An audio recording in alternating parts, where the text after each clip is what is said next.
welcome back to For Me, a podcast.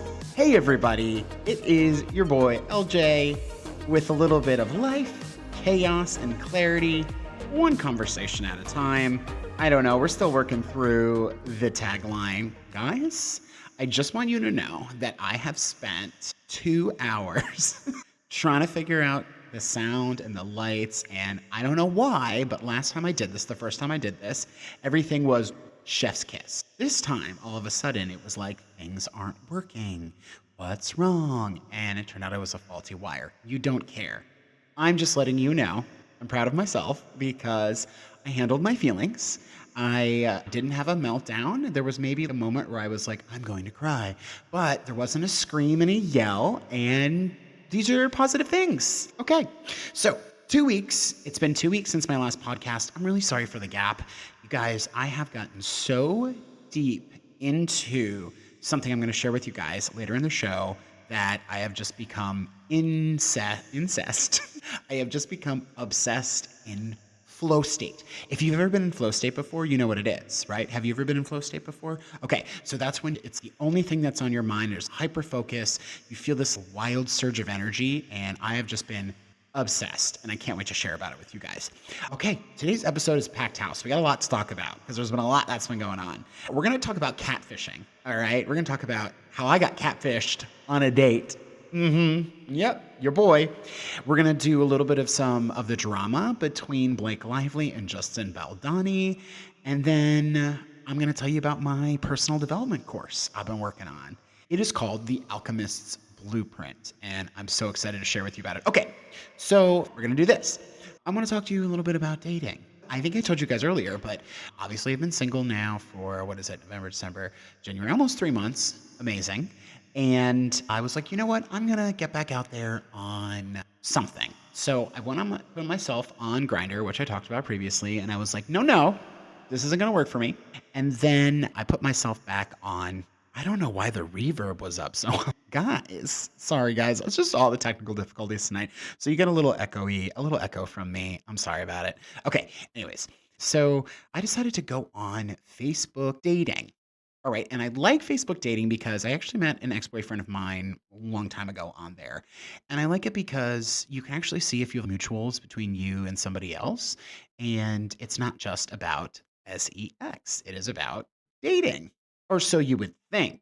A lot of times people will match with you on there and then they don't respond or say anything. So it's just like, are you collecting a match? Like, what's happening here?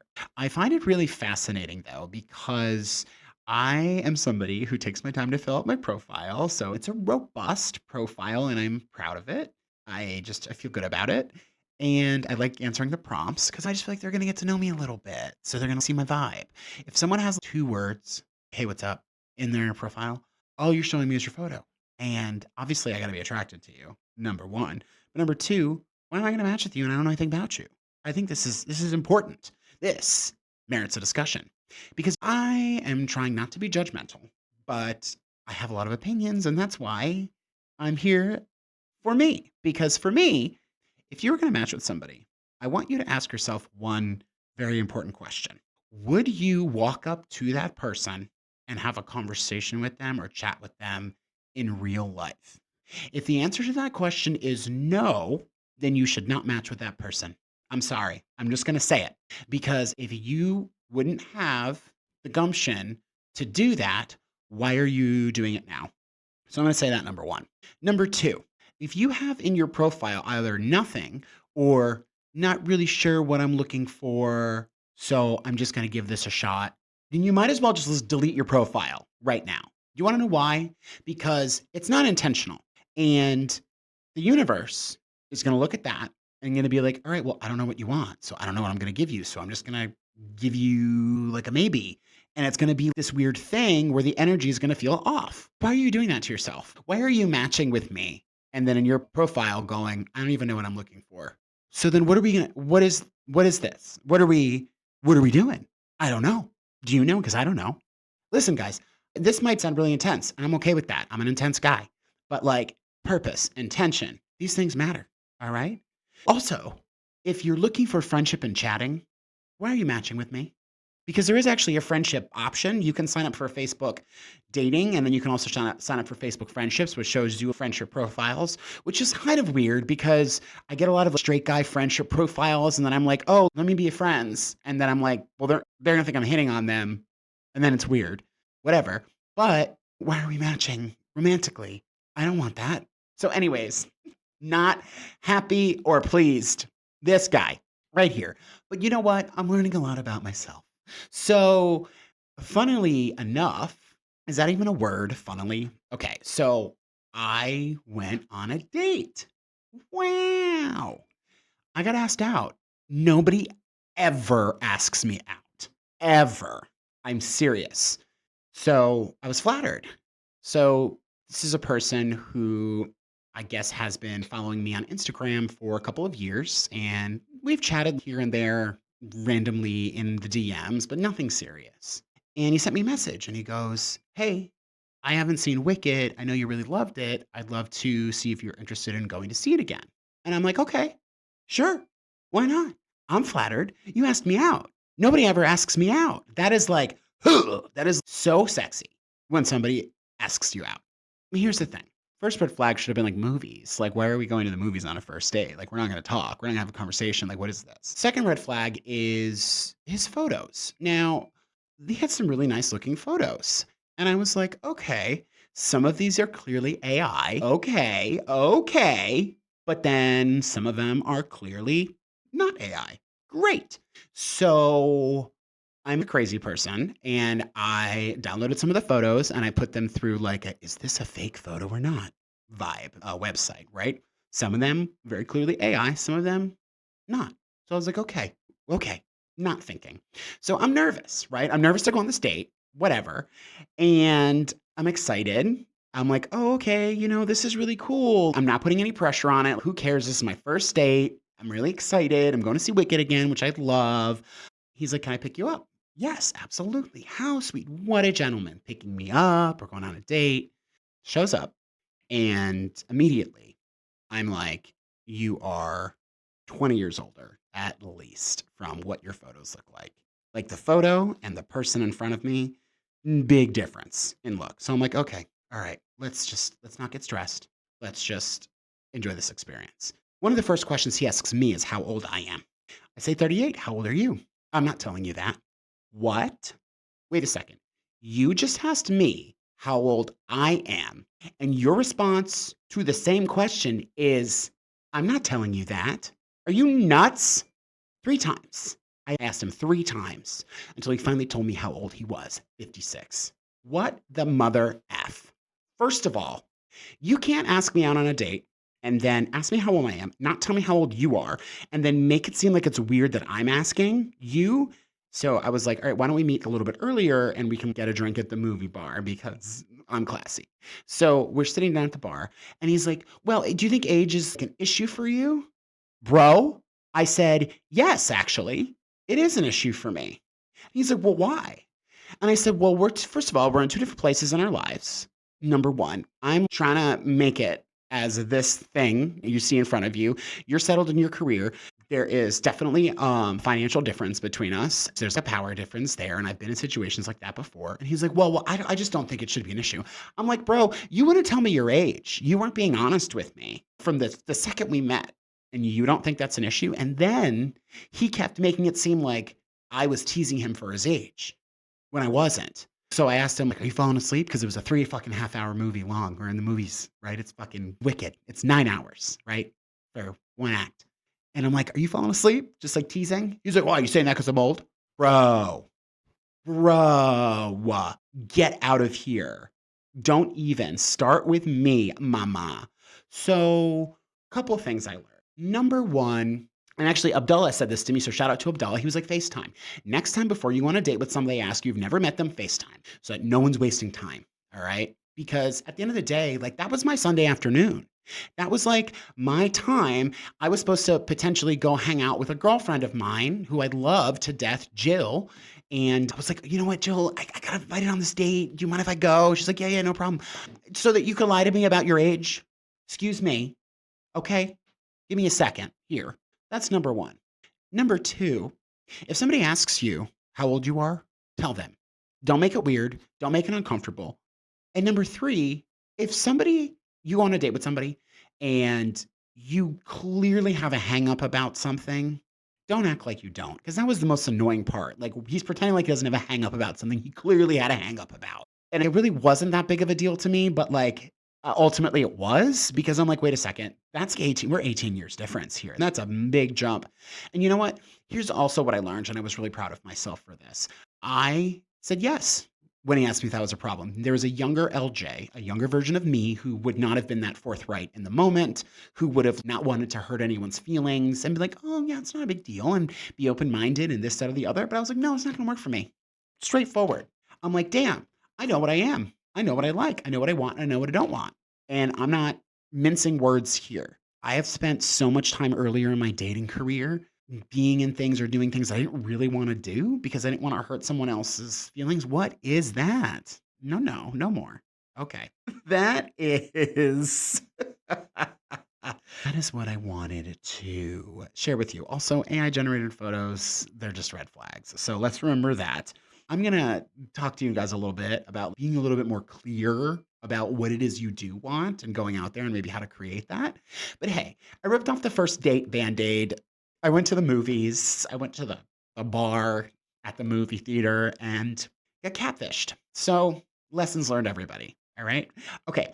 I want to give my opinion on the Blake Lively Justin Baldoni legal battle because I'm going to call this segment Sanctimonious Soliloquies after the Queen Taylor herself from Daddy I Love Him.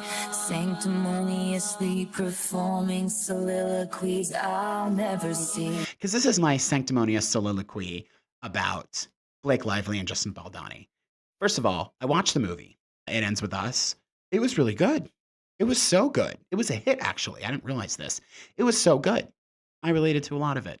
It really accurately portrayed that domestic abuse situation that is confusing and layered, and you're in it, but you're not sure if you are really in it. And it's not black and white. And I think that's what really moved me and really touched me, was that I felt seen and understood in that way, because my situation wasn't black and white, and people treat a lot of times with the domestic stuff like that it's just this black white thing, and it's really not. It's so layered. I've said that 3 times 3 different ways, but you get the point. So yes, definitely lots of crying, but it was really cathartic and therapeutic, and I recommend it and loved it. I thought the acting was amazing. Begrudgingly, Blake Lively's acting was amazing. Justin Baldoni, and then Atlas, the guy who played Atlas. I loved him. That is what I am looking for. Atlas, come. Okay. So here's the thing that I wanted to point out about the situation, because there has been an allegation from Blake Lively, and then there has been evidence presented that contradicts the allegation. You can look all this stuff up online. There was a video that came out the other day. Let's just go through the actual allegation versus the evidence that there actually is, the breastfeeding incident. Basically, Blake Lively said that Jason Baldoni, barged in on her breastfeeding, right? And she felt really uncomfortable. He produced a text message where she invited him to the trailer while she was breastfeeding. Okay. Second, in the dance scene, in the video that just came out, basically showing that it was a very professional interaction, that they were acting for the camera, and that there wasn't anything that was untoward or uncomfortable in it. It seems to me that this has primarily been about personal grievances. And it's very unclear as to where this actually started, because every accusation that she puts out there, there is a plausible or a realistic explanation for it. And my gut feeling is that there were this is my own personal opinion, that she either had feelings for him and told him and he rejected her, or there was some sort of chemistry between the two of them. And I say that because why go through all of this? It feels like this is about ego. All of this is about her ego, is what it feels like. Obviously his as well, but it does seem that he's handled it a little bit better. Rose above a little bit more. And personal grievances and handling that with somebody, why couldn't they have handled it privately? Why has this become so public? That's confusing to me, because she's got to know that she's looking bad. She's the one that's really pushed this. Planet stories in the press, all this other stuff. He's had to defend himself. But like, why would she go through all of this? It could just be there are some people out there who actually are legitimately narcissistic. I know some of them. They're in my family. And those people have a skewed perception of reality. It's just in everyone's best interests for this not to have happened and for it to be settled and dealt with and whatever. Why is she so intent on bringing her husband into this? Ryan Reynolds, Taylor Swift. I don't know, bro. I think she had feelings for him and she didn't know what to do about it. And she kind of decided that she was going to show that she didn't have feelings for him. And then all of this happened. I'm just fascinated by it, and I keep following the updates. So I'll keep bringing you updates as there are updates. All right.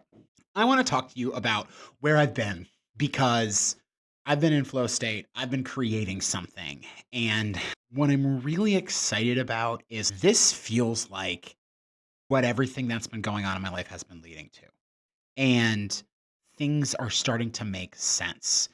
As you guys know, if you've been following, I closed my brick and mortar business, Roxfire Fitness.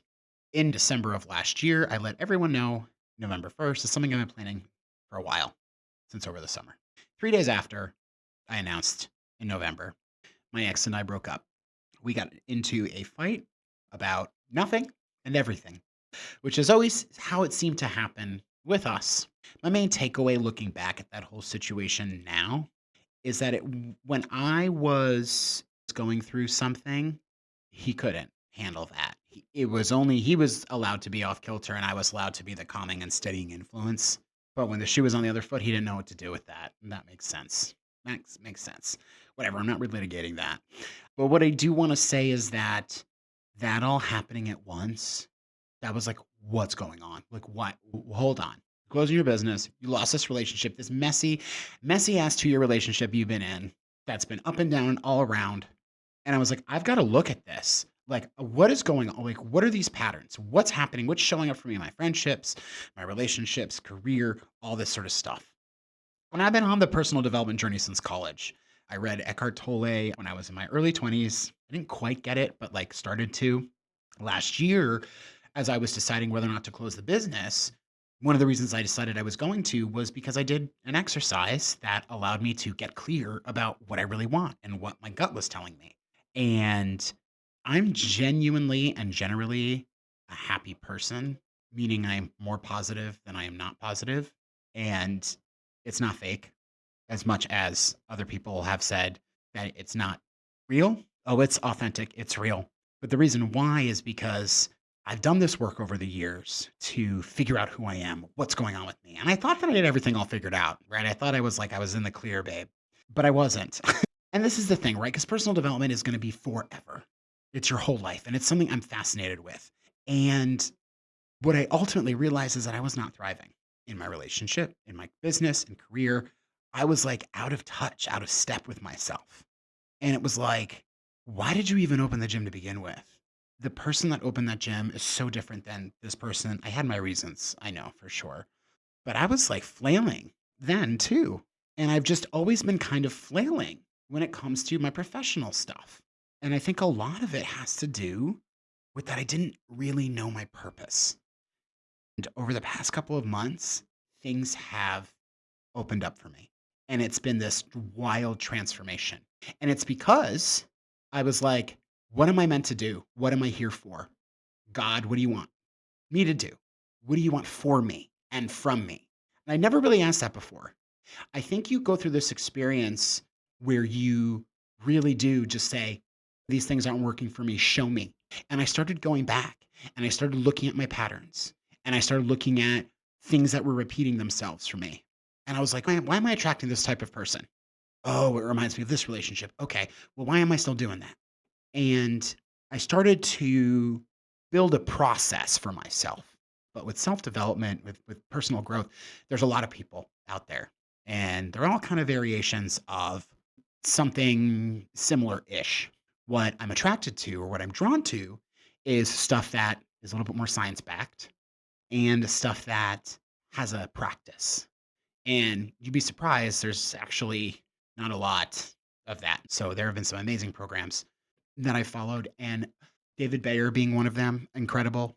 Honestly, I was like, wait a second. There's nothing out there that's really speaking to me as a gay man. Okay. And I am gay. Yes, but that is not my entire identity or my personality. But we have unique challenges because of how we grow up, coming out, dating. It's hard. There are a lot of differences. And I did some research, and in the personal development space, there's not a lot of stuff pitched towards gay people. There's very few coaches online that are gay men's coach. And all right, first I think I really want to go entrepreneur, but then you know what? If I'm feeling this way and that there's no one that's really speaking to me, I wonder if there's somebody else out there. So I created this science-backed, soulful self-development course that you build a practice over a week. And my focus, the way in, is gay men dealing with heartbreak because there's not a lot out there.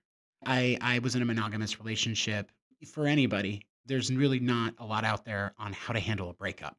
And in fact, our community and people in it are just like, well, the best way to get over someone is to get under someone. And I don't believe that. Or it's go find someone else. No, this isn't like you switch somebody in and out. You got to figure out why did this happen? And why are there so many of us that are single and unhappy? And why are the ones in relationships that we're looking at don't seem very happy?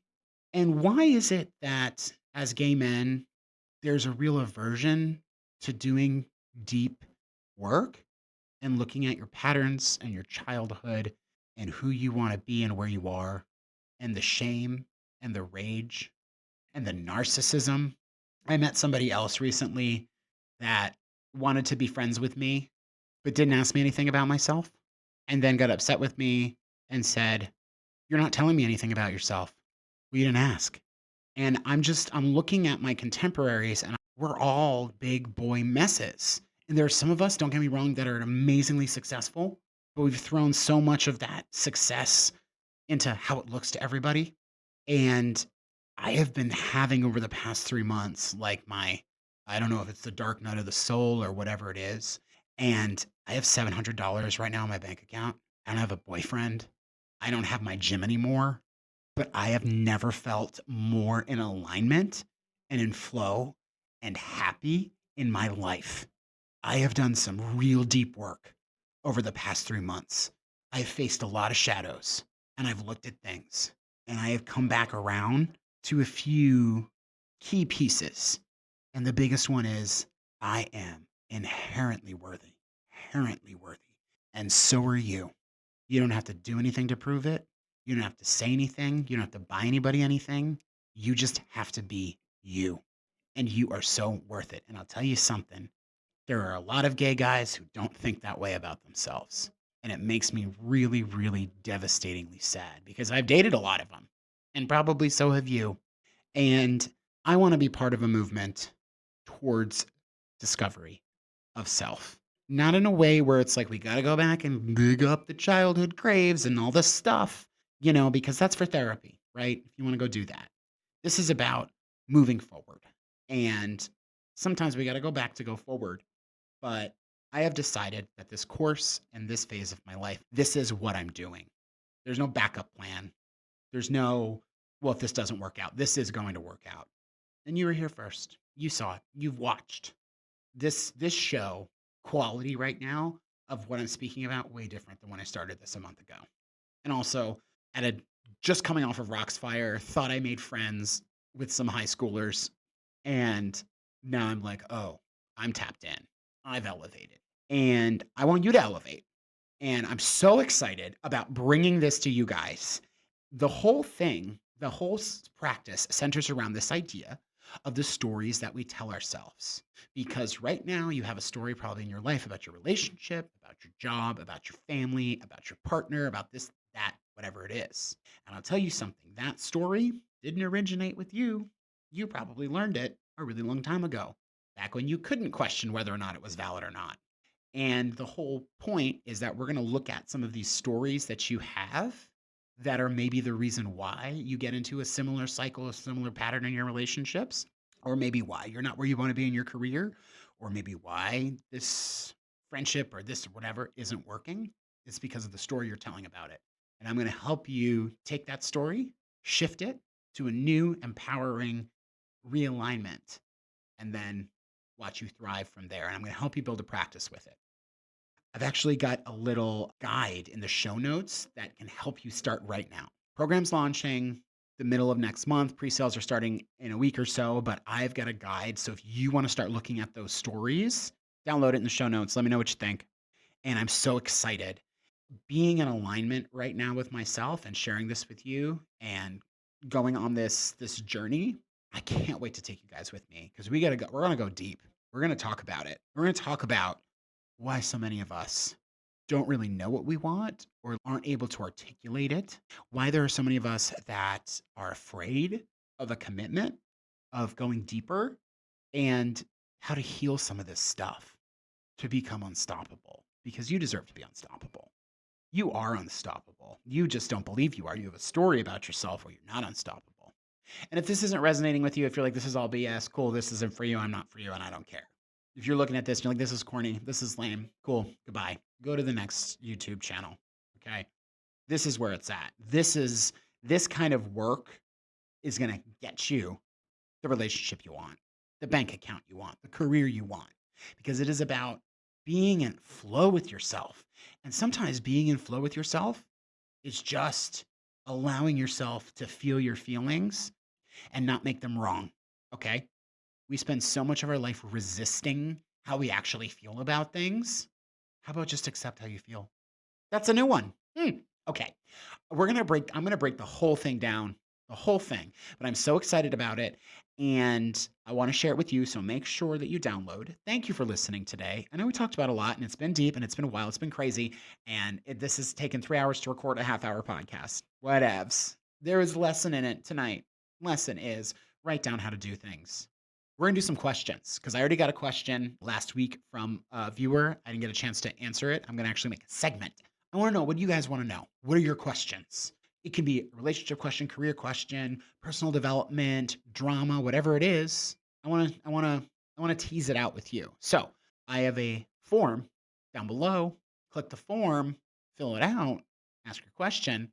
I may just have you answer the question, or I may answer the question. Maybe me and Jeff, Mr. AI, my AI will help answer the question next week. Do not forget to download the guide. If you are not subscribed to me, please subscribe. Please follow. This is really exciting. We're just getting started here. I want you to come along the journey with me. I can't wait to share all of it with you. I'm grateful for you guys for watching. First of all, thank you for listening to me and doing all this. I love you guys, and God loves you. Whatever God is, loves you. I love you.